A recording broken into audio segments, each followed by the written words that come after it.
नमस्कार, आप देख रहे हैं प्रदेश का नंबर 1 और सबसे भरोसेमंद news channel India news Haryana और मैं हूं आपके साथ आयुष चित्रांश। दिल्ली के बॉर्डर पर अन्नदाताओं की घेरेबंदी 84 दिन से ज्यादा इसको बीत चुके हैं और जैसे जैसे आंदोलन अपने पैर पसार रहा है, बीजेपी अपना जनाधार और विचारधारा के करीब तपिश को महसूस कर रही है। और यही वजह है कि मंगलवार को बीजेपी मुख्यालय में किसान बेल्ट से आने वाली पार्टी नेताओं की एक बैठक बुलाई गई। इस बैठक के दौरान पार्टी अध्यक्ष जेपी नड्डा, गृह मंत्री अमित शाह, कृषि मंत्री नरेंद्र तोमर इसमें मौजूद रहे। अब पार्टी नेताओं को जनता और किसानों के बीच में जाकर भ्रम को दूर करने के निर्देश दिए गए और इसी कड़ी में हरियाणा प्रदेश बीजेपी अध्यक्ष ओपी धनखड़ ने पार्टी नेताओं के गुरुग्राम में एक बैठक बुलाई। इस बैठक में कृषि मंत्री जेपी दलाल, मंत्री कमलेश ढांडा, राज्यसभा सांसद दुष्यंत कुमार गौतम, लोकसभा सांसद धर्मवीर और ब्रजेंद्र सिंह शामिल हुए। अब 16 फरवरी की रात पार्टी हाईकमान से जो आदेश मिला उसको धरातल पर उतारने को लेकर रणनीति बनी और बीजेपी की तरफ से आंदोलन को मिल रहे जन समर्थन को खत्म करने की रणनीति बनाई जा रही है। तो वहीं संयुक्त किसान मोर्चा के आह्वान पर कल देश भर में रेल रोको कार्यक्रम होगा। किसान के रेल रोको कार्यक्रम का खापों ने भी समर्थन कर दिया है, जिसके लिए बाकायदा रोहतक में खाप प्रतिनिधियों ने तो बैठक भी की है। आज की बड़ी खबर तो यह भी है कि किसान आंदोलन के बीच में पंजाब में हुए निकाय चुनाव के नतीजे घोषित हो गए हैं और सभी 7 निगम में बीजेपी का सुपड़ा साफ है। कांग्रेस ने सभी निगम में बाजी मारी है, इसलिए आज की बड़ी बहस का पहला सवाल यह है और पहला सवाल यह है कि रेल रोकने से क्या कानूनों का समाधान निकलेगा। दूसरा सवाल यह है कि पंजाब निकाय चुनाव के नतीजों के मायने क्या हैं। तीसरा सवाल यह है कि नतीजों के जन समर्थन खत्म करने की क्या रणनीति काम आएगी। और आज इन्हीं तीनों सवालों के साथ खास मेहमानों के साथ चर्चा करेंगे। आप बने रहिए हमारे साथ।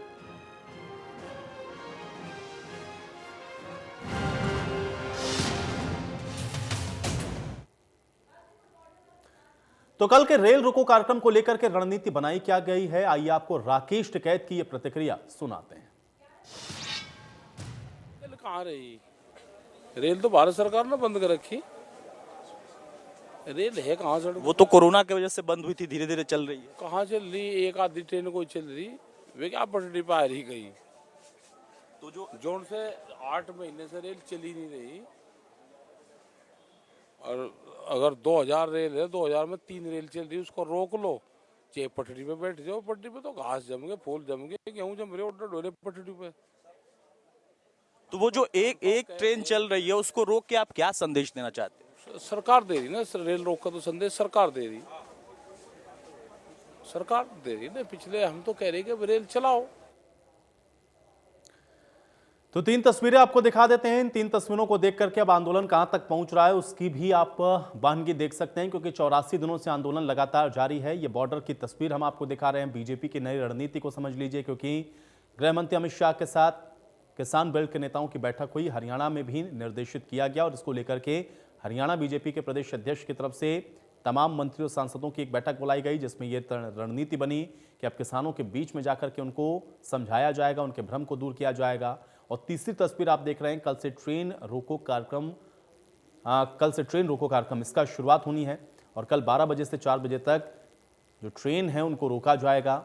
और इसको खापों का भी चूंकि समर्थन मिला है, रोहतक के अंदर भी खाप इसको लेकर के एक बैठक कर चुकी हैं। तो अपने आप में ये बेहद महत्वपूर्ण है कि जो कल का दिन है दरअसल उसका इम्पैक्ट क्या पड़ेगा। तो ये 3 तस्वीरें, 3 तस्वीरों से आंदोलन को अब तक आप समझ लीजिए। 84 दिनों से प्रदर्शन लगातार चल रहा है। बॉर्डर पर किसान डटे हुए हैं अपनी मांग को लेकर के कि इन कानूनों को वापस लें, एमएसपी पर उनको कानूनी गारंटी दें। इन सब के बीच में बीजेपी देखिए कैसे रणनीति बना रही है। केंद्रीय गृह मंत्री अमित शाह के साथ कल महत्वपूर्ण बैठक होती है और अब ट्रेनों को रोकने की भी बात है। 12 से 4 के बीच में 5 ट्रेन हैं। दिल्ली से पानीपत की तरफ पश्चिम एक्सप्रेस रेलवे कर्मचारी स्पेशल ट्रेन पर भी इसका असर पड़ सकता है और बठिंडा एक्सप्रेस, सचखंड एक्सप्रेस और जन शताब्दी एक्सप्रेस भी इससे प्रभावित हो सकती हैं, क्योंकि ये दिल्ली से पानीपत की तरफ जो ट्रेनें जाती हैं इनको रोकने का कार्यक्रम है। पश्चिम एक्सप्रेस रेलवे के कर्मचारियों के लिए जो स्पेशल ट्रेन चल रही है उस पर भी असर हो सकता है। सोनीपत में आपको बता दें कि ये ट्रेनें प्रभावित होंगी। तो 12 से 4 के बीच में इन 5 ट्रेनों के ऊपर इसका असर हो सकता है, क्योंकि किसानों ने कल रेल रोको कार्यक्रम का आगाज कर दिया है। 12 से 4 ये रेल रोको कार्यक्रम चलेगा और इस बीच यहाँ से गुजरने वाली ये जो ट्रेन हैं, ये 5 ट्रेनें हैं जो कि दिल्ली से पंजाब के बीच में चलती हैं। इन ट्रेनों पर इसका निश्चित असर होगा और ये ट्रेनें कौन कौन सी हैं ये भी हम आपको बता रहे हैं। तो पश्चिम एक्सप्रेस रेलवे कर्मचारी स्पेशल ट्रेन, और इसके अलावा 2 और ट्रेनें हैं जिनके ऊपर इसका सीधे तौर पर असर पड़ेगा।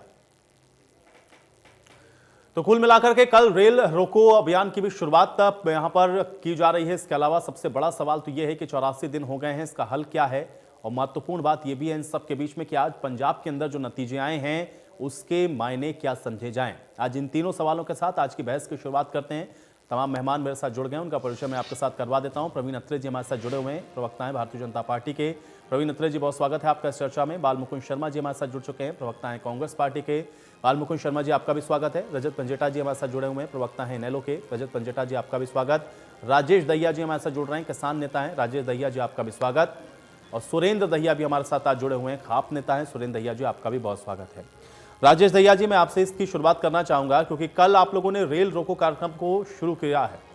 कल क्या रहने वाला है और रेल रोकने से क्या इंपैक्ट पड़ेगा सरकार पर? आप क्या संदेश देना चाह रहे हैं, मैं ये आपसे समझना चाह रहा हूं। रेल रोकने से क्या होगा? आयुष जी, 84 दिन से हम सड़कों में बैठे हुए हैं और सरकार पे जो इम्पैक्ट पड़ रहा है उसका असर आपको पंजाब के चुनाव में देखने को मिल गया होगा। अगर सरकार अब भी नहीं समझेगी तो अगला जो इम्पैक्ट होगा वो अगले चुनाव में पड़ेगा। रही रेल रोकने की बात, रेल तो ये जो जनता खुद चाहती है कि सरकार को चक्का जाम करते हैं। जितनी महंगाई या पेट्रोल पे, डीजल पे या जो भी ये सरकार काम गलत कर रही है, इससे पूरी जनता ये चाहती है कि इस सरकार को यहीं पर चक्का जाम करते हैं। इसको आज ही इसके पर जो सरकार जो गठित हो रही है, इसको अगर ये इलेक्शन कराएं तो इसको एकदम जीरो पे लाके छोड़ दें।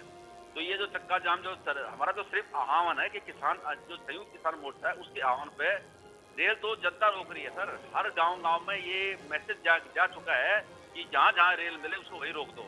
चक्का जाम 4 घंटे के लिए पूरे हिंदुस्तान में होने जा रहा है, जिसका जो श्रेय है हमारे माननीय प्रधानमंत्री मोदी जी को जा रहा है।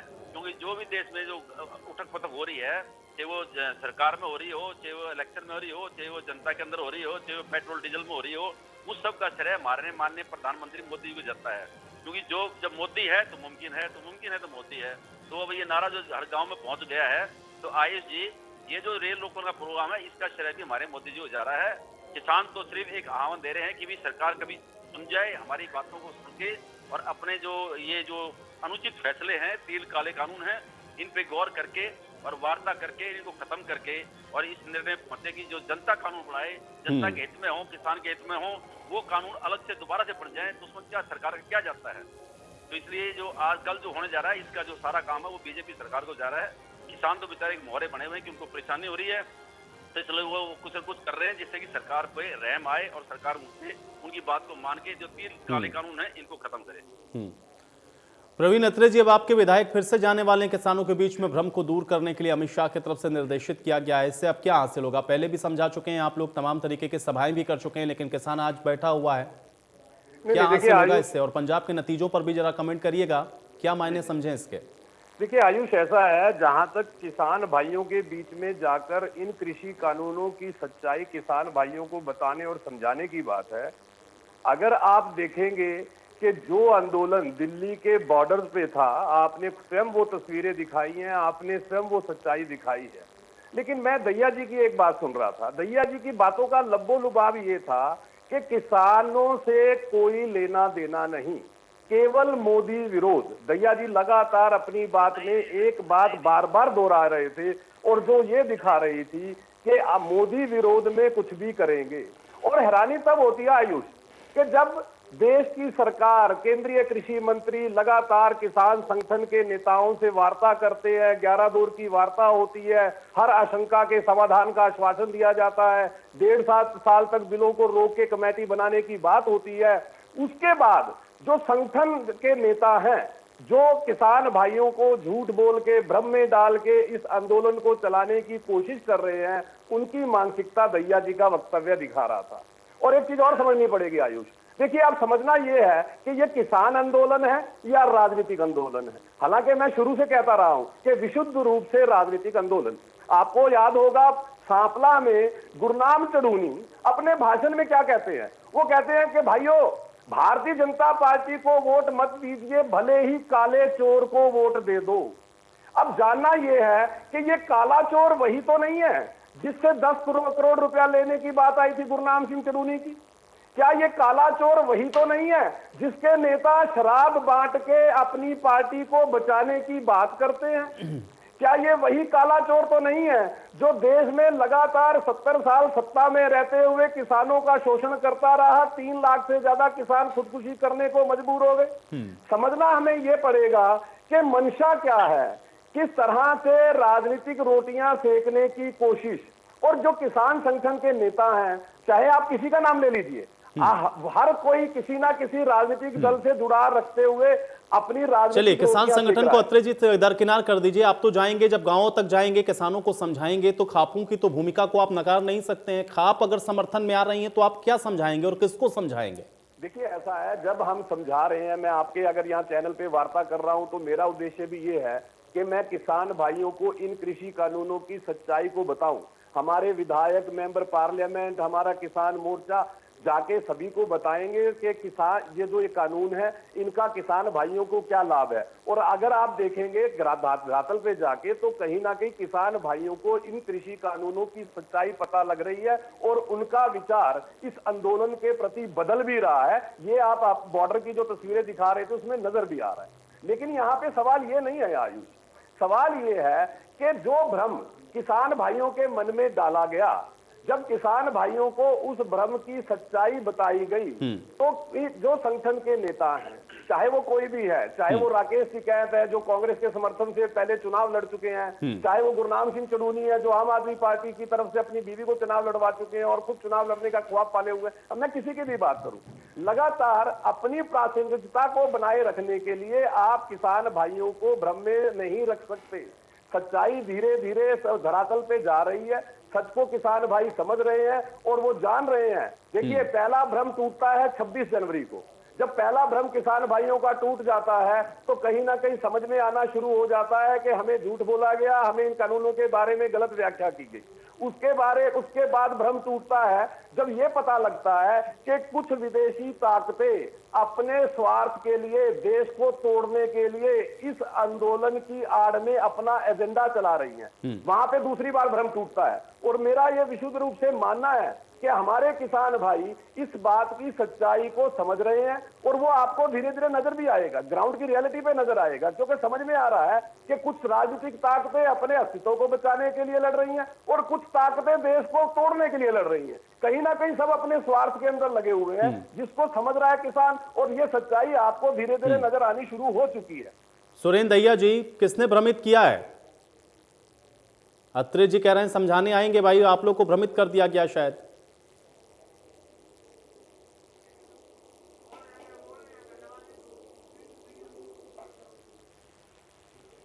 चलिए, सुरेंद्र दैया जी, आपकी ऑडियो मुझ तक नहीं पहुंच रही है, शायद मुझे लग रहा है कुछ तकनीकी समस्या है। बाल मुकुंद शर्मा जी, कैसे देख रहे हैं? अब तो जा रहे हैं भाई ये लोग समझाने के लिए और सीधे तौर पर चूंकि भ्रमित किया जा रहा है और राजनीतिक फायदा लेने की भी कोशिश है।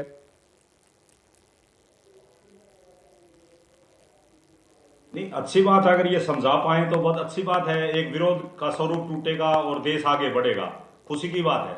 लेकिन ये समझाएंगे किसको? ये विरोध में इतने अंधे हो चुके लोग। देखिए, 70 साल का जिक्र किया है। जिन लोगों को यही नहीं पता, हमारा देश की आजादी को आज 73 साल हुए हैं और देश में संविधान लागू हुआ उसको आज 70 साल हुए हैं। उसमें से 6 वर्ष तो मोदी जी प्रधानमंत्री रह लिए, 6 वर्ष अटल बिहारी वाजपेयी जी रह लिए और 6 वर्ष में 6 और प्रधानमंत्री रहे, मोरारजी देसाई जी, चरण सिंह जी, वीपी सिंह जी, चंद्रशेखर जी, देवगौड़ा जी, इंद्र कुमार गुजराल जी। 18 साल अगर ये निकाल दें तो 55 साल कांग्रेस शासन में रही है। एक तो ये 70 साल को इनको यही नहीं पता कि 70 साल में देश में 8 प्रधानमंत्री हो चुके हो। तो एक जो फेमिना तैयार करते हैं ये लोग, जो एक दुष्प्रचार ये लोग कर रहे हैं। मैं तो आज ये कहता हूं, आज ये जो स्थिति है इस देश में किसानों की, 84 दिन से किसान सड़कों पे बैठे हैं। वो जिम्मेवारी सरकार की है, सरकार को रास्ता निकालना है। जब सरकार 1.5 साल के लिए कानूनों को सस्पेंड करना चाहती है तो कानूनों को रद्द भी कर सकती है और नए सिरे से कमेटी गठित करके जिसमें किसान भी हो और सरकार के नुमाइंदे भी हो, फिर तय हो जाएगा। विषय ये है, सरकार हठधर्मिता पर है, सरकार कृषि का व्यापारीकरण करना चाहती है, सरकार अपने कुछ लोगों के हाथों में सरकार इसको देना चाहती है। मैं सरकार के नुमाइंदे से यह पूछना चाहता हूं कि आप लोग जाइए, बिल्कुल बात करिए आप, लेकिन जैसे आज पंजाब के चुनाव परिणाम आए हैं उन पर भी नजर दौड़ाइए। उसके बारे में इन्होंने जवाब नहीं दिया जैसे आपने इनसे जवाब मांगा था। हमें खुशी होगी ये किसानों को समझाएं, किसान नेताओं से बात करें, डायलॉग प्रोसेस, बात करने की प्रक्रिया से ही आगे बढ़ेगी। इसमें कोई गलत बात नहीं है, जाना चाहिए इनको किसानों के बीच में। किसान इनको कैसा परिणाम देते हैं, कैसा इनको फल मिलता है, कैसा इनको जवाब मिलता है, वो जनता के सामने आ जाएगा।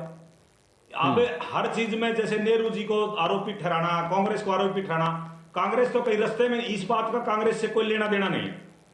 कांग्रेस तो केवल किसानों के साथ खड़ी है। अगर उनके साथ अन्याय होता है तो हम उनके साथ खड़े। वो चाहे कांग्रेस गरीब किसान के साथ हो, मजदूर के साथ हो, आदिवासी के साथ हो, अल्पसंख्यक के साथ हो, या किसी भी व्यक्ति के साथ अगर अन्याय होता है, हम साथ खड़े हैं। अब वार्ता का विषय किसान और सरकार है, रास्ता इनको निकालना है। कांग्रेस तो कहीं है ही नहीं। कांग्रेस का नाम लेना चाहिए, कहे हमारे को ये काला चोर कह दे या पीला चोर कह दे, हम तो प्यार करने वाले लोग हैं, हम तो इनको भी गले लगाएंगे। आज बीजेपी का जो नुमाइंदा हमें काला चोर की संज्ञा दे रहा है, तो वो हमें तो वो भी प्यारा है, हम तो उनको भी गले लगाएंगे। मोदी जी को भी हमने तो संसद में गले लगाया, राहुल जी ने कहा। में तिनके वाली बात हो गई, मैंने तो नाम ही नहीं लिया कांग्रेस का कहीं पे। ये बात सही है बाल मुकुंद जी, उन्होंने नाम तो नहीं लिया, उन्होंने नाम नहीं लिया, लेकिन हाँ ठीक है, वो इशारा इतना सटीक था, वो इशारा इतना सटीक था कि बाल मुकुंद जी अपने आप समझ गए। चलिए बाल मुकुंद जी, मैं आऊंगा, अभी कुछ और सवाल है मेरे आपसे, लेकिन सुरेंद्र दैया जी का मैं कमेंट चाह रहा था, कुछ ऑडियो की दिक्कत थी। सुरेंद्र जी, बहकाया गया है क्या, या खाप अपने आप समर्थन में आई है, उनको समझ में आ रहा है कि ये कानून दरअसल किसानों के हित का नहीं है, इसलिए किसानों को आप लोग समर्थन दे रहे हैं? क्योंकि अब तो विधायक भी पहुंचेंगे भारतीय जनता पार्टी के आप लोगों को समझाने के लिए कि इसके फायदे ये हैं, समझेंगे क्या आप लोग? मुझे आवाज क्लियर नहीं आ रही है। हेलो जी सुरेंद्र दैया जी, मैं इंडिया न्यूज के माध्यम से लोगों को बताना चाहता हूँ, खापें जो है वो पहले दिन से जो ना समर्थन में खड़ी थी, पर इसको वोट कर रही थी, हो क्या रहा है। खापों ने झंडा पंजीकरण हुआ, उसमें भी जो ना उसका विरोध किया था, ये बिल्कुल गलत हुआ है। कानून के बारे में जितना स्टडी नहीं कर पा रही खापें कि भाई कानून एक्चुअल में है क्या, बहुत सारे लोगों को नहीं पता। या तो सरकार समझाने में समर्थ रही है, या ये लोग समझाए जो यहाँ बैठे इन लोगों ने लोगों को बताया नहीं कि इसमें मामला है क्या। ना सदन में देखा हमने कभी, वहां पे किसी ने नहीं बताया कि इसमें रीजन क्या है, क्यों हम यहाँ बैठे हैं। फिर भी हम लोगों ने दिल से समर्थन दिया है। पूरा हरियाणा, सारी खापें उत्तर भारत की लगी हुई है। और अब जो गतिरोध बना हुआ था, उसके ऊपर भी पीछे पंचायत की थी कि भाई क्यों इसमें सरकार से क्या है, या भाइयों से पूछते हैं बात बंद क्यों हो गया। सुरेंद्र जी, आप बहुत बड़ी बात कह रहे हैं, मैं थोड़ा सा और समझना चाह रहा हूं इसको, चूंकि आपने कहा कि सरकार समझा नहीं पाई कि इसके अंदर क्या है, और पता आप लोग को भी चलना चाहिए, क्योंकि सदन के अंदर भी नहीं निकल के आया मैसेज कि क्या था। अगर ये नेता भारतीय जनता पार्टी के आप लोगों के यहाँ जाते हैं, चूंकि गांव के अंदर निश्चित तौर पर जाएंगे, खाप आप लोगों की वहां पर रहेंगी, क्या अगर ये समझाने की कोशिश करते हैं तो आप लोग समझेंगे कि उस बिल के अंदर क्या है? मैं तो ये कहता हूँ, खापों को समझाने की जरूरत नहीं है, किसान नेताओं को समझाओ ना। नहीं, किसान भी तो खाप का ही एक पार्ट है ना, किसान कोई अलग थोड़ी ना है। मैं कह रहा हूँ किसान है अलग।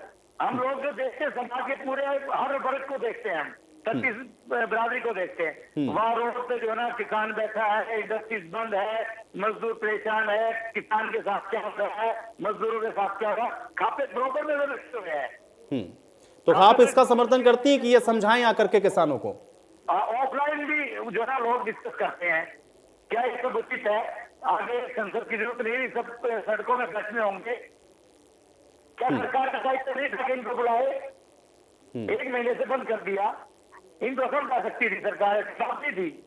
इसमें वो संशोधन करती है, तीनों को वापस लेती, ठीक है, किसी बात पे है किसानों को समर्थन है, खाते पूरा नहीं। सुरेंद्र जी, मुझे ये बताइए कि आप इस कदम को कैसे देख रहे हैं? आप ये मानते हैं कि ठीक है, ये वक्त है कि आप ये जाकर के बताएं, क्योंकि बहुत बार ये डिस्कशन हो चुका है कि भ्रम में है किसान, तो अगर ये समझाने जाते हैं तो खापों का समर्थन है कि हाँ भाई समझाइए किसानों को आप? किसानों के साथ, लीडरों के साथ खापों की बैठक होनी थी, उसी दौरान बीच में कोई गतिरोध आ गया, तो हमने पंचायत की में 3 दिन पहले उसमें किसी भाई ने जो है ऑडियो वायरल कर दिया, हमारे खापों के किसी नुमाइंदे ने। मुझे पहली बार देखा था वो खाप प्रधान नहीं है कि मेरे पास भी ऑडियो आया है। हमने तो एक ही बात कही थी कि सरकार संवाद शुरू करे, हमारी सभी खापों का यह था कि उन भाइयों से बातचीत करे। हमने किसानों से नहीं कहा, हमने सरकार से कहा था। खापों ने, हमें नहीं पता इसमें कितना काला कानून है और क्या क्या रीजन है, ये तो सरकार समझाएगी और वो लोग समझ के हमें बताएंगे कि भाई ये बात होगी और इसके आगे बात ये बनेगी। खापे अपनी जो है ना, एक भी ऐसी बातें नहीं रखती कि किसी तरह का समाज में कोई नुकसान हो। चलिए, ये बड़ी बात सुरेंद्र जी आपने कही है, ठीक है, इस पे मैं कमेंट ले लूंगा प्रवीण जैसे। लेकिन पंजेटा जी कैसे देख रहे हैं? एक तरफ तो देखिए हम लोग देख रहे हैं कि पंजाब में नतीजे आए हैं, कांग्रेस पार्टी ये कह रही है कि देखिए अब चूंकि जब ये आंदोलन अपने चरम पर है तो उस बीच ये पहला ऐसा चुनाव है जिसमें मैंडेट दिख रहा है कि सीधे तौर पे सत्ता के खिलाफ है। लेकिन आप इसको कैसे देखेंगे? एक तो कांग्रेस पार्टी के ऊपर भरोसा पंजाब के अंदर निकाय चुनावों में, और दूसरा ये कि आप भारतीय जनता पार्टी के नेता एक बार फिर से जा रहे हैं समझाने के लिए। देखिए आयुष जी, जहाँ तक समझाने की बात है तो जरूर जाना चाहिए। कृषि मंत्री जी को खासकर ये बोले कि वो समझाएं। 8-9 महीने हो गए हैं ये ऑर्डिनेंस आए हुए, उसके बाद ये कानून का आया रूप इसका, और लगभग आपको पता है 3 महीने हो गए हैं, ये हमें ही नहीं समझा पाए किसी को, और देश की जनता को अभी तक नहीं समझा पाए। और देश की जनता इनको लगातार निरंतर समझा रही है। ये ऐसे ही समझाते रहें और समझाते समझाते पूरे देश से ये भाजपा साफ हो जाएगी। मैं तो चाहता हूँ ये समझाते रहें। और एक ये जो भ्रम है इनका, ये जो बार बार ये भ्रम का शब्द इस्तेमाल करते हैं, तो ये जो भ्रम है, सबसे बड़ा भ्रम तो ये अच्छे दिन का है। कम से कम सबसे पहले तो ये अच्छे दिन कब आएंगे, कितने लोगों को अभी इस दुनिया को छोड़ना पड़ेगा, उसके बाद मुझे लगता है कभी शायद अच्छे दिन आ जाएं। तो ये अच्छे दिन का बता दीजिए। हो सकता है जनता को भ्रम हो रहा हो, रसोई गैस की कीमतें जो बढ़ रही हैं, सब्सिडी हटा ली गई चुपके चुपके, क्या पता वही अच्छे दिन हो। और हो सकता है अपना जो भाजपा के भाई साहब बैठे हैं इनको सस्ता मिलता हो पेट्रोल, हमी को लग रहा हो महंगा, ये भी हो सकता है ये अच्छे दिन की परिभाषा हो। और ये जो बार बार ये कहते हैं कि ये कैशलेस करेंगे, ये तो कैशलेस नहीं, ये तो कैश उड़ा दिया इन्होंने, लेस कैश इकोनॉमी कर दी, कैश ही नहीं होगा जनता के पास तो ये खर्चेंगे क्या। तो लगातार ये जो बजट का हाल हो रहा है, अर्थ, ये देखिए ये भ्रम जो है सबसे बड़ा, ये भाजपा वालों ने एक टेक्निक अपनाई है किस तरीके से देश की जनता को भ्रमित किया जाए। भ्रमित किया जाए इस तरीके से ताकि कोई देश की जो जनता है वो बात ना करे, जो युवा है वो बेरोजगारी की बात ना करे। लेकिन पंजेटा जी, मैंने ये सवाल इसलिए भी आपसे पूछा क्योंकि एक चर्चा में आपने ये भी कहा कि कांग्रेस अपनी विपक्ष की जो भूमिका है उसको सही तरीके से नहीं निभा सकी। अगर ऐसा होता तो कांग्रेस के ऊपर भरोसा इतना क्यों जताया पंजाब के अंदर निकाय चुनाव में जनता ने? और भी पार्टियां ऑप्शन के तौर पर थी वहां पर, जैसे शिरोमणि अकाली दल अकेले लड़ रही थी चुनाव, उन्होंने बीजेपी का साथ छोड़ दिया। आम आदमी पार्टी भी मौजूद थी लेकिन उस पर भी भरोसा नहीं किया। उन दोनों ही पार्टियों का सुपड़ा साफ हुआ। चलिए, बीजेपी तो कह सकती है कि वो तो पहले ही वहां पर छोटे भाई की भूमिका में थी, लेकिन कांग्रेस पे भरोसा जताना, चूंकि आप कहते थे कि ये विपक्षी की भूमिका नहीं निभा पाए। हाँ, वो आपके सामने है। 2 विधानसभा सत्र है। पहला विधानसभा सत्र जो मानसून का आया था वो तो इन्होंने हुड्डा साहब ने मिलकर 3 दिन का सत्र और 2 दिन में 2 घंटे में खत्म कर दिया। और 2 घंटे में भी उनका कोई किसानों को लेके क्या, ये किसान आंदोलन को लेके कुछ था किसानों के लिए ध्यान आकर्षक प्रस्ताव, या उनका कोई अपना प्राइवेट मेंबर बिल हो। और जो दूसरा विधानसभा सत्र आया जब बात आई चर्चा की तो वो वॉकआउट करके चले गए। और ये आप बता दीजिए पिपली कांड से पहले कहाँ थे? केवल राहुल गांधी की ट्वीट के ऊपर पूरी की पूरी हरियाणा की कांग्रेस थोड़ी ना नैया पार हो जाएगी। हरियाणा की कांग्रेस तो हुड्डा साहब को कोई विपक्ष है तो अब ये तो विधानसभा से विपक्ष तो खत्म ही हो गया। हुड्डा साहब तो बिल्कुल ठीक कहते हैं अभय सिंह जी ने गलती करी, क्योंकि अभय सिंह जी के मुद्दे अभय सिंह जी ने उठाए, 9 के 9 घोटाले अभय सिंह जी ने उठाए, और वो उठाते वो थे और बाद में 2 दिन बाद अगले दिन कांग्रेस उन पर बयान दे देती थी। तो सारा का सारा होमवर्क तो हुड्डा साहब को कुछ करना। हुड्डा साहब को तो ये डर सता है कि अब देश की जनता पूछेगी उनसे, प्रदेश की जनता, कि भैया अब ये अकेले अभय सिंह चौटाला जी थे क्या विपक्ष का रोल निभाने के लिए? नेता प्रतिपक्ष अभय सिंह चौटाला थे क्या? हुड्डा साहब को भी देखेंगे अब हुड्डा साहब क्या करते हैं। ये कह रहे थे बार बार सरकार गिराएंगे, देख लेंगे कितनी सरकार गिरा पाते हैं। दूसरा मैं ये पूछना चाहूंगा, मैं आपको ये बताना चाहूंगा, देश की जो जनता है ये किस तरीके से देश की जनता को भाजपा वाले भ्रमित करते हैं ताकि वो कोई भी अपना गुणगान करते रहते हैं। ये आपको पता है भाजपा वाले 1 करोड़ 95 लाख हर रोज सिर्फ जनता की गाड़ी खून पसीने की कमाई की बात कर रहा हूं मैं, बीजेपी के पार्टी फंड की बात नहीं कर रहा हूं मैं। सुन ले भाजपा के प्रवक्ता, 1 करोड़ 95 लाख सिर्फ अपना गुणगान करने में लगा देते हैं। 8 करोड़ रुपए तो सिर्फ इन्होंने इस बात के खर्च दिए ये बताने के लिए कि कृषि कानून कितने अच्छे हैं। अरे भाई साहब, जब किसान 220 किसान लगभग शहीद हो चुके हैं, उनकी जानें जा रही हैं, उनकी जानों की कीमत कुछ नहीं है। फॉरेन में कोई ये कह रहे थे विदेशी ताकतें, अरे भैया कोई विदेश का 6 शब्दों का ट्वीट कर देता है, पूरी की पूरी देश के पूरी सरकार हिल जाती है। मतलब उन जानों की कीमत कुछ नहीं है। कोई विदेश में कोई ट्वीट कर देता है। हाँ जी, मेरे को आवाज नहीं आ रही है जी आपकी? जी रजत जी, मैं सुन पा रहा हूँ। हाँ जी, कोई विदेश में ट्वीट कर देता है 6 शब्दों का तो ये पूरी की पूरी सरकार हिल जाती है। इनको ये विदेशी ताकतें नजर आ रही हैं। कभी उनके ऊपर या भी, अरे जवान बच्चे हैं ये ये इन्वायरमेंटलिस्ट है, इनके पास कोई हथियार नहीं है। आपके पास तो मिसाइल है, आपके पास बम AK-47 है। ये तो निहत्थे बेचारे बच्चे, निहत्थे किसान है। अगर कोई किसी एक बच्चे ने ट्वीट कर दिया ये विदेशी ताकत, उनके ऊपर 124 लगा दो, 153 लगा दो। क्या ये UAPA का नजायज इस्तेमाल नहीं कर रहे? क्या ये सिर्फ दबाने के लिए किसानों के ऊपर झूठे मुकदमे नहीं कर पंजेटा रहे? जी, एक बच्चे से अगर सरकार हिल जा रही है तो उससे क्या फर्क है भाई? अब ठीक है, कोई अगर कुछ कर रहा है तो उसके बारे में जांच हो जानी चाहिए। अरे कमला, जांच हो जानी चाहिए ना। जांच में क्या हर्ज है? जांच में क्या हर्ज है पंजेटा जी? अगर इनोसेंट होंगे तो छूट जाएंगे, इनोसेंट होंगे तो छूट जाएंगे ना पंजेटा जी। ये यहाँ पर बैठ के कौन कैसे निर्धारित कर देगा? कोई किसी को क्लीन चिट कैसे दे देगा पंजेटा जी? कल को मैं भी गलत करूंगा तो क्या यहाँ बैठ के कोई क्लीन चिट देगा मुझे? और ये तो कोई तर्क नहीं हुआ कि कोई बच्चा है तो वो कोई कुछ भी कर सकता है। अरे ये किसान मैं कुछ कहना चाहता हूं आयुष, मेरी बात की साजिश है। नहीं पंजेटा जी ठीक है। मैं आपको एक तार्किक प्रवक्ता मानता हूं, इसलिए मैं चाहता हूं कि थोड़ा सा इस तरीके के फैक्ट्स थोड़े से अच्छे होने चाहिए। कोई गलत करेगा तो उसको सजा होगी, नहीं करेगा तो वो छूट जाएगा। उसको ये कहना, डिफेंड करना कि नहीं भाई वो छोटा है, मासूम है, ये गलत बात है। ये गलत बात है। ठीक है, दहिया जी के पास में जाऊंगा। दहिया जी, प्रवीण जी ने कुछ सवाल उठाए थे, मैं चाहूंगा उसका जवाब दे दो, उसके बाद मैं प्रवीण जी का रुख करता हूं। राजेश दहिया जी, कीजिए ना, हिम्मत जुटाइए बिना इस पे भी FIR करने की। मैं पहले डिबेट में ये कहा था कि मैं सुरेंद्र दहिया के साथ मैंने कोई कमेंट्स दिया था। आज सुरेंद्र दहिया जी बैठे हैं, मैंने इनके साथ कोई कमेंट्स नहीं दिया था।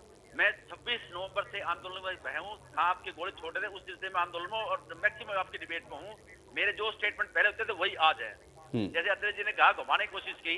अत्रे जी, हम जो बात कह रहे हैं उसको देश में तर्क करें, क्योंकि आज की डेट में मोदी जी के सामने खड़ा होकर बोलने वाला कोई दूसरा मंत्री नहीं है। और मैंने पहले भी अपनी डिबेट में कहा था कि जब तक मोदी जी इस मामले इंटरफेयर नहीं करेंगे ये मामला सॉर्ट आउट नहीं होगा। क्योंकि हम जो वार्ता करते हैं तो कृषि मंत्री जी फिर फोन उठ के कमरे में जाते हैं, फोन से बात करते हैं, और फोन से बात भी चीफ सेक्रेटरी करते होंगे, मोदी जी बात नहीं कर सकते। मैं देश के हित में बात करना चाहता हूँ। अत्रे साहब, मैंने आपसे पहले भी विनती की थी कि आप बीजेपी के प्रवक्ता है तो कम से कम अपने नेता को समझाइए। रही बात हमारे को समझाने की, पहले भी करनाल में मंत्री समझाने आए थे मुख्यमंत्री जी, इस बार फिर आ जाएंगे। मैं अपने खाप नेता को कहता हूँ कि जो उन्होंने कहा अब तक पता नहीं है कानून का, हमें सबको पता है कानून में क्या है। किसान के आज बच्चे को पता है कानून में क्या है, और हमारे सुरेंद्र दहिया जी ने कह दिया कि जो हमें पता नहीं समझाओ आगे। अरे अच्छी बात नहीं थी दहिया साहब, आप मेरे बड़े भाई हो, छोटे भाई, कुछ भी हो, हर बच्चे को, जो किसान का बच्चा है उसको पता है कि हम बंधुआ तो ठीक है ना राजेश दहिया, ये तो और अच्छी बात है। जब पता है तो ये वहां पे जाएंगे तो अपने आप ही उनको 4 फैक्ट और बता दिए जाएंगे उन बच्चों की तरफ से। तो मुझे तो लगता है इसका विरोध नहीं होना चाहिए, बल्कि आपको स्वागत करना चाहिए। राजेश दहिया जी, आपको इसका स्वागत करना चाहिए कि हाँ ठीक है, आइए अब हम दोनों बैठ करके इस पर फैक्चुअली बात करेंगे, क्योंकि हमारे पास भी तो तर्क है ना उस बात के जो आप हमको समझाने की कोशिश कर रहे हैं। इसका तो स्वागत होना चाहिए अगर आप जो बात कह रहे हैं बच्चे को पता है। चलिए ठीक है, प्रवीण अत्रे जी, प्रवीण अत्रे जी जवाब दीजिए। देखिए आयुष, मैं हालांकि इंडियन नेशनल लोकदल के प्रवक्ता की बातों को ना थोड़ा तर्कहीन मानता हूं, लेकिन आज इंडियन नेशनल लोकदल के प्रवक्ता ने जिस तरह की छोटी बात की, मुझे लगता है अभय सिंह जी को विचार जरूर करना चाहिए इस प्रवक्ता के बारे। जिस बच्ची को ये छोटी बच्ची कह रहा है वो पोएटिक जस्टिस फाउंडेशन एक संस्था के साथ जुड़ी हुई है, और ये संस्था खालिस्तान बनाने का समर्थन करती है। जिस छोटी बच्ची की वकालत कर रहे हो बैठ के यहाँ पे, अरे भाई अभी तक तो कंडेला का नाम लिया जाता था। आज तुम्हारी बात सुन के हरियाणा प्रदेश का किसान ये भी बोलना शुरू कर देगा कि तुम देश को तोड़ने वालों का समर्थन कर रहे हो यहाँ बैठ के। जानते हो पोएटिक जस्टिस फाउंडेशन क्या है, जिसके साथ वो छोटी बच्ची जुड़ी हुई है? बात करते हैं यहाँ पे तर्क। अब मैं बात करूंगा कांग्रेस के प्रवक्ता की। अरे सुनिए दहिया जी, आप बीच में मत बोलिए। दहिया जी, आप बीच में मत बोलिए। मैं जो कह रहा हूँ, जो इंडियन नेशनल लोकदल का प्रवक्ता बोल रहा था, वो छोटी बच्ची जो है PJF के साथ जुड़ी हुई है, और PJF वो संस्था है जो कनाडा में बैठ के खालिस्तान बनाने की बात करती है। जिस छोटी बच्ची की वकालत कर रहे थे भाई साहब बैठ के यहाँ पे। अब मैं बात करता हूँ कांग्रेस के प्रवक्ता की। देखिए कांग्रेस के प्रवक्ता यहाँ पे ये कह रहे थे कि साहब जो भी, अरे सुनिए भाई, बीच में मत बोलिए। मैं आपके बीच में नहीं बोला था, मैं आपके बीच में नहीं बोला था। अरे अब बीच में नहीं बोला था, सुनिए। अरे सुनिए, अरे आप PJF के साथ जुड़ी है। अरे पंजेटा जी भाई, PJF के साथ जुड़ी है। गलत जो करेगा उसके खिलाफ कानून अपना काम करेगा, चाहे छोटा हो या बड़ा हो। इस देश के अंदर सबके लिए न्यायिक व्यवस्था तो समान है ना। इसका मतलब ये नहीं है कि एक के लिए नहीं हो रहा है तो दूसरा छोटा बच्चा उसको कह के छोड़ दिया जाए। पंजेटा जी, अब बोल लेने दीजिए प्रवीण अत्रे जी को। प्रवीण अत्रे जी, कांग्रेस के प्रवक्ता ये कह रहे थे कि कांग्रेस ये किसान के साथ अन्याय होगा तो कांग्रेस साथ खड़ी है। देखिए, पहली बात तो ये समझने वाली है साहब, मैंने 70 साल फ्लो में कह दिया, मैं भी मानता हूं कि 54 साल आप विशुद्ध रूप से सत्ता में रहे और 9 साल आपके समर्थन की सरकार रही, मोटा मोटा 63 साल आपकी सत्ता रही देश में। मुझे एक बात बता दीजिए कि इतने सालों से किसान का शोषण हो रहा था, किसान का पेट पीठ के साथ लग गया था, तो क्या वजह थी? अरे जो सरकार सत्ता में आते ही किसानों के लिए किसान सम्मान निधि जैसी योजना लाती है, किसानों को यूरिया मिले, किसान को यूरिया की शॉर्टेज ना हो, इस चीज का प्रावधान करती है, किसान सम्मान निधि नाम की योजना 3,000 रुपए माहवार की पेंशन मिले ये सुनिश्चित करती है, एमएसपी की जो खरीद होती है धान के ऊपर 3 गुना पैसा खर्च करती है, गेहूं के ऊपर 2 गुना पैसा खर्च कर देती है। उस सरकार के ऊपर तो मित्र सवाल उठा रहे हैं, लेकिन आप मुझे केवल इतना बता दीजिए कि आप 63 साल सत्ता में रहे, 3 लाख किसानों ने खुदकुशी क्यों की थी भाई साहब, ये बता दीजिए केवल मुझे। क्या वजह थी कि लगातार चौधरी महेंद्र सिंह टिकैत आंदोलन करते रहे, चौधरी चरण सिंह आंदोलन करते रहे, चौधरी देवीलाल आंदोलन करते रहे और इन्हीं कृषि सुधारों के लिए आंदोलन करते रहे? क्या वजह थी कि राहुल गांधी 2013 में इन्हीं कृषि सुधारों की मांग पार्लियामेंट में बहस करते हैं? क्या वजह थी कि आप 2019 के चुनावी घोषणा पत्र में इन्हीं कृषि सुधारों का वायदा करते हैं और आज राहुल गांधी अलग से किसान पंचायत कर रहे हैं, प्रियंका जी अलग से किसान पंचायत कर रही हैं? जब ये आंदोलन लगातार दैया जी ये कहते रहे कि ये राजनीतिक आंदोलन नहीं है, राजनीतिक पार्टियों को मंच नहीं देंगे, नेताओं को मंच नहीं देंगे, तो मुझे केवल इतना जानना है कि क्या वजह है कि वहां पे सुखबीर बादल भी आते हैं, अरविंद केजरीवाल भी आते हैं, दीपेंद्र हुड्डा भी आते हैं, अखिलेश यादव भी आते हैं और चौधरी अजीत सिंह भी आते हैं? क्या ये राजनेता नहीं है? तो आप क्यों नहीं मानते कि ये किसान आंदोलन नहीं है, ये राजनीतिक आंदोलन है? और आपके विरोध का कारण केवल भारतीय जनता पार्टी है, जो गुरनाम सिंह चन्नूनी स्टेज से खड़े होकर जब ये बात कह रहा है तो उसके बावजूद आप किस चीज का पर्दा डाल के रखना चाहते हैं? साहब, पर्दा उठ चुका है, किसान भाइयों को सच्चाई बालमुकुंद जी जवाब दीजिए। अब मैं सुरेंद्र भैया जी को एक बात जरूर कहूंगा। जी जल्दी से मैंने आपकी बात सुनी, आपने देखा था जिस वक्त मुख्यमंत्री जी ने कैमला में किसान पंचायत रखी थी, क्योंकि किसान भाइयों को कृषि कानूनों के बारे में बताना जरूरी था, लेकिन कैसी धींगा मस्ती हुई थी, किस तरह की गुंडागर्दी हुई थी, और ये एजेंडाधारी चाहते थे कि वहां पे सरकार फोर्स का यूज करे जिससे इनका एजेंडा कामयाब हो सके। लेकिन सरकार ने लगातार कहती रही कि किसान हमारा मान है, हमारा अभिमान है, किसान हमारे हैं, इसलिए फोर्स यूज नहीं हुई। लेकिन फिर भी भारतीय जनता पार्टी आपके पास आएगी दैया जी और इन कृषि कानूनों के बारे में विस्तार से किसान भाइयों को बताएंगे, जो भ्रम है वो दूर होगा। सुरेंद्र जी, मैं आऊंगा आपके पास, एक कमेंट में बालमुकुंद शर्मा जी का ले लेता हूं। बालमुकुंद शर्मा जी जवाब दीजिएगा प्रवीण जी की बात का। ये जैसे प्रवीण जी का आचरण है ना, अभी जैसे दिखा रहा है, कभी कांग्रेस के प्रवक्ता को धमका रहे हैं, कभी प्रजेठा जी को धमका रहे हैं, ये मुझे समझ में नहीं आ रहा किसानों को समझाने जाएंगे या धमकाने जाएंगे। ये विशुद्ध रूप से शुद्ध रूप से मैं ये पूछना चाहता हूं कि किसानों का और आप लोगों को बैठ के बात करनी। मैं अब बीच में मत बोलिए, सुन लीजिए आप। जो आज आप शासन में हैं, पूरी की पूरी आपके कंधों पर जिम्मेवारी है। आपने जो ये कानून आप लेके आए हैं, इसके बारे में अगर फिर भी आप किसानों को समझाना चाहते हैं, अमित शाह जी ने आपको निर्देश दिए हैं, आप गांव में जाएं, पंचायत रखें, पंचायत आपको सुनने के लिए आती है नहीं आती है आपको पता लग जाएगा, क्योंकि बिल्कुल साथ लगती स्टेट है पंजाब। पंजाब में जो संदेश आपको दिया है, आपके पास कैंडिडेट नहीं आए। मैं आयुष जी ये बताना चाहता हूं, ऑन रिकॉर्ड है, जितनी सीटें होती हैं कैंडिडेटों ने अप्लाई नहीं किया। बीजेपी क्या चुनाव लड़ने में भी डरने लगे लोग। ये तो पंजाब की हालत है, यही हालत हरियाणा में आएगी। अब ये लोग पंचायतों में जाएं और अगर ये कहेंगे तो हम भी इनके लिए प्रबंध कर देंगे, हम आगे मिलेंगे इनको जहां भी ये जाना चाहें, कांग्रेस के लोग इनको भी, क्योंकि प्रजातंत्र में यही एक हेल्दी डिबेट का विषय है कि ये लोग आए और ये बीजेपी को तो छोड़िए बालमुकुंद जी, वहां तो अकाली और आम आदमी पार्टी भी आरोप लगा रहे हैं कि आप लोगों ने तो अपने सत्ता का इस्तेमाल करते हुए इस चुनाव को जीत लिया। ये वो पार्टियां ऐसा क्यों कर रही हैं जो किसानों के हित में उनके साथ में खड़ी हुई हैं? बीजेपी के लिए तो चलिए नाराजगी है, उन पार्टियों को ये क्यों कहना पड़ा? मैं एक बात कहना चाहता हूं, आज ये शासन में है, ये प्रजातांत्रिक व्यवस्था से चुने गए लोग हैं, हम इनका स्वागत करते हैं। प्रजातंत्र के व्यवस्था पे हरियाणा में भी चुनाव होंगे, ये क्या चाहते हैं लोग? एक और नई बात आई उसी में बताना चाहता हूं। अभी पंचायत चुनाव थे हरियाणा में, इन्होंने इस तरीका कानून बनाने के जानबूझ के स्टे लगवाया है ताकि गांव ग्रामीण चुनाव बाद में और भाई, शहरी कितना चुनाव झूठा पहले प्रचार हो। करोगे इनके भाई, मन में कितना ये झूठा गलतफहमी है कि प्रचार शहरों में हमारे चुनाव होंगे, वहां कुछ न सीधे जीत के आएंगे। 50% आरक्षण देने की मैं बात कहना कर रहे हैं, चाहता हूं, तो वो आप अब सुनिए पूरी बात। कितना झूठा प्रचार। अरे भाई, आप महिलाओं के आरक्षण का वायदा करता रहे, लेकिन आप नहीं दे सके।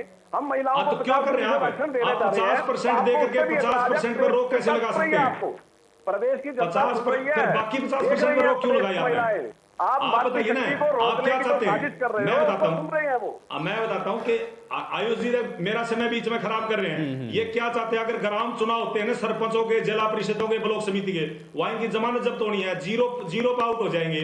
उसके बाद मैंडेट आएगा, फिर शहरी महिलाओं के चुनाव में। इन्होंने ये क्या चाहते हैं? पहले शहरी निकाय चुनाव करवाना चाहते हैं। अरे भाई, कोर्ट में तो करण दलाली गए ना इसके खिलाफ, फिर आपको घबराहट क्यों है? शहरों में भी लड़ेंगे और गांव में भी लड़ेंगे, और पंजाब से भी बुरा हाल बढ़ाएंगे आपका। आप आगे देखना। कोर्ट में क्यों गए हो भाई? कोर्ट में करण दलाली गए ना, आप ही के विधायक थे, क्यों गए कोर्ट में वो? अगर आप इतने आश्वस्त थे तो आपको कोर्ट में नहीं जाना चाहिए था। आप बताइए, आपको नहीं जाना चाहिए था कोर्ट में रोक लगाने के लिए। आप क्यों गए कोर्ट में रोक लगाने? महिलाओं को 50% आरक्षण देने के बाद बाकी 50% पे कैसे रोक लगा सकते हैं आप उनके अधिकारों से कैसे छीन सकते हैं? 100% लड़ेंगे वो तो जब महिलाएं, क्या महिलाओं को आप बाध्य कैसे कर सकते हैं कि आप 50% पे लड़ेंगी? चलिए, सुरेंद्र दहिया जी बहुत देर से कुछ कहना चाह रहे हैं, मैं अब उनका कमेंट ले लेता हूं। ठीक है, चलिए, अब तो नतीजे आ गए ना, अब आगे तो चुनावी मोड में ही जाना भाई, पूरा देश ही चुनावी मोड में चला जाएगा। मैं बताता हूँ, चलो मेरा समय, अब आप इसको इस डिबेट को डिले नहीं करते हम।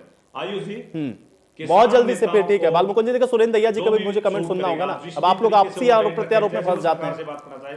वो बात करेंगे, उसके बाद खाप पंचायतों की बात आएगी। खाप पंचायतें किसानों के साथ हैं, कांग्रेस किसानों के साथ है, किसान नेता और सरकार बात करेंगे, उसके बाद खाप पंचायतें आएंगी, पार्टियां आएंगी। ये इनको किसानों से बात करनी पड़ेगी और मानना पड़ेगा किसानों की मांगों को। ठीक है, सुरेंद्र दहिया जी क्या कहना चाह रहे हैं? जी, मैं चैनल के माध्यम से एक बात पूछना चाहता हूँ। आप जितने महानुभाव बैठे हैं, मुझे उनका फेस नहीं दिख रहा है, इधर भी पूछना चाहूंगा, ये आज राजनीतिक विश्लेषण के लिए डिबेट हो रही है या किसानों के लिए? ये वोटिंग की बात कर रहे हैं, राजनीति की बात कर रहे हैं। हम खापे जो ना आज के इस एपिसोड पे जो है नजर रख के बैठे हैं, कितने सारे लोग, कितनी एनर्जी वेस्ट हो रही है। पूरा भारत परेशान आज इस बात को देखते हुए। सरकार ने संवाद रखना चाहिए था इन भाइयों के, तो सारे लोग इन 40 आदमियों के पीछे बैठे आज। इन जो हमारे ये किसान नेता बैठे हैं, इनके पीछे बैठे हैं। बिल्कुल सही कह रहे हैं इनको आगे सरकार समझा ले, बाकी सारे हिंदुस्तान समझ जाएगा। बिल्कुल जरूरत नहीं है जगह जगह घूमने की। इनको बुलाए, अपने बैठाए, आगे इनके साथ संवाद करे, ताकि सारी बात निमट जाए। रही बात राजनीतिक बात की, फिर अगर आप लोगों ने वोटिंग पे जाना है तो आगे इलेक्शन तक इंतजार करें, फिर क्यों किसानों को बैठा के रखा है? सुरेंद्र जी, मेरा आपसे एक सवाल है। जो प्रवक्ता बैठे हैं उनको कहना चाहता हूँ, आप जो है ना, अगर राजनीति बात में आते हैं कि भी आगे क्या होगा, वो दे देना इनको, फिर वोटिंग करवा लो पहले, बाद में। सुरेंद्र जी एक सवाल है मेरा आपसे। सुरेंद्र जी एक सवाल है, आपने ये कहा कि इन किसान नेताओं को समझा ले। अगर कोई व्यक्ति गुरनाम चुड़ूनी लगातार आम आदमी पार्टी के साथ जुड़ा रहा, कांग्रेस से 10 करोड़ रुपए लिए, मैंने ऐसा नहीं कहा, एक किसान नेता नहीं ऐसा कहा, तो क्या आप गुरनाम चुड़ूनी को समझा लोगे? क्योंकि जिसकी आस्था ही किसी राजनीतिक दल के अंदर है, उसे कैसे समझाओगे? सुरेंद्र जी, मैं आपको समझा सकता हूं, मैं दूसरे किसान भाइयों को समझा सकता हूं, लेकिन उस आदमी को कैसे समझाऊं जो एक राजनीतिक एजेंडे को लेकर चल रहा है, जिसका एजेंडा ही चुनाव है, उसको कैसे समझाऊं? चलिए प्रवीण जी सुनते हैं, प्रवीण जी सुन लेते हैं, सुरेंद्र जी क्या करें? सुरेंद्र जी, पूरे भारत में कोई भी, चाहे किसान नेता है, चाहे वो खाप नेता है, कोई ना कोई सब जो ना कहीं ना कहीं अपने विचारधारा रखते हैं। कोई सीपीएम की विचारधारा रखता है, कोई बीजेपी की विचारधारा रखता है। मुझे पता है उन लोगों में भी राजनीति है, पर मैं ये कहता हूँ कि राजनीति को छोड़ के, भाजपा भी राजनीति को छोड़े और आप जो ना किसानों की बात करें, इनको बुलाए। मेरा तो एक संवाद खत्म नहीं होना चाहिए। जो 1.5 महीने से जो है संवाद बंद पड़ा है, 1 महीना के करीब हो गया है, इनसे बातचीत नहीं हो रही। ये मुझे अच्छी नहीं लग रही, मेरे समाज को अच्छी नहीं लग रही, ना खापों के प्रधानों को अच्छी लग रही। हमने जो ना ये कहा है बार बार के भी आप संवाद चलाएं और संवाद से ही समाधान है। मैं फिर रिक्वेस्ट करता हूँ मौजूदा सरकार से और अपने किसान नेताओं से, काफियों जो है ना आप संवाद नहीं, खाप की भूमिका बहुत अहम है सुरेंद्र जी, चूंकि खापों का इतना समर्थन मिल रहा है तो बीच की कड़ी अगर बन जाए आप ही लोग, तो मुझे लगता है कोई समाधान की ओर बढ़ जाए, क्योंकि दोनों तरफ से तो हम लोग देख रहे हैं डेडलॉक जैसी स्थिति बन चुकी है। अब आप लोग चूंकि महापंचायतों का समर्थन कर रहे हैं, महापंचायतें हो रही हैं, तो कुछ ऐसा करें, कोई ऐसा रास्ता निकालें कि दोनों लोग एक टेबल पर आ जाएं कम से कम। ये बात कई बार हमने कोशिश की है और बहुत जल्द जो है ना हम एक कि 15-20 लोग जो है खापों के इनसे मिलेंगे किसानों से, वो क्या चाहते हैं पहले हम इनसे पूछें, क्योंकि सारा समर्थन इन लोगों ने इन्हीं को दे रखा है। तो इनसे पूछ के देखते हैं आगे क्या। ठीक है, चलिए ये एक सार्थक पहल होगी। पंजेटा जी आप कुछ कहना चाह रहे थे? हाँ जी, आयुष जी, देखिए मैं पहले उनको जवाब देना चाहूँगा। भाई मुझे आवाज नहीं आ रही है पंजेटा जी की, जरा दोबारा क्लियर।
दर है उसकी बात नहीं करेंगे। ये बात करे थे किसानों को खाद। पिछले 2 बारी बजट में, पिछला बजट भी और इस बारी, दोनों बारी इन्होंने सब्सिडी खाद के ऊपर, यूरिया डीएपी के ऊपर घटाई है और तेल महंगा किया है। ये कहते हैं किसानों का उद्धार करेंगे। ये भी जिक्र कर रहे थे कि अभय सिंह चौटाला जी को मेरे बारे में सोचना चाहिए। अगर टाइम रहते अभय सिंह चौटाला जी ने इस इंसान के बारे में सोच लिया होता तो ये कम से कम हमारी पार्टी में छुरा खोप के यहाँ ना बैठा होता। इनको पहले तमीज रखनी चाहिए किस के बारे में क्या बोल रहे हैं। खुद कंडेला का बात करते हैं बार बार। अरे भाई साहब, कंडेला के अंदर तब क्या ये जो सरकार है भाजपा एनडीए का हिस्सा नहीं थी क्या? 5 एमपी हमारे थे, 5 एमपी बीजेपी के नहीं थे।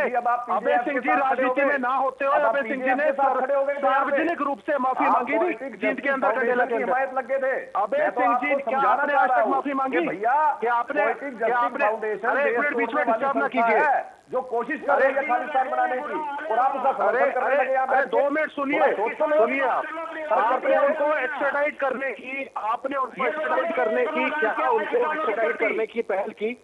क्या आपने मीना हैरिस के ऊपर एफआईआर की? क्या ये कन्वीनियंट लगता था आपको? क्योंकि वो यूएस के वाइस प्रेसिडेंट की बात है, आपने उनको टारगेट नहीं किया। भाई मियां खालिस्तानी एफआईआर हुई है। अरे आपको अभी से नहीं, आपको अक्टूबर से खालिस्तानी बोल रहे हैं।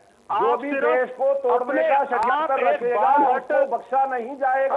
अरे सुन लीजिए, मैं आपको आप करके बात कर रहा हूँ। पे एफआईआर है, ग्रेटा थनबर्ग पे एफआईआर है। आपको जानकारी नहीं है तो मैं कुछ नहीं कर सकता। अरे ग्रेटा थनबर्ग पे है, अरे ग्रेटा थनबर्ग पे आई है एफआईआर, किसने मना किया है? मेरे को जानकारी है।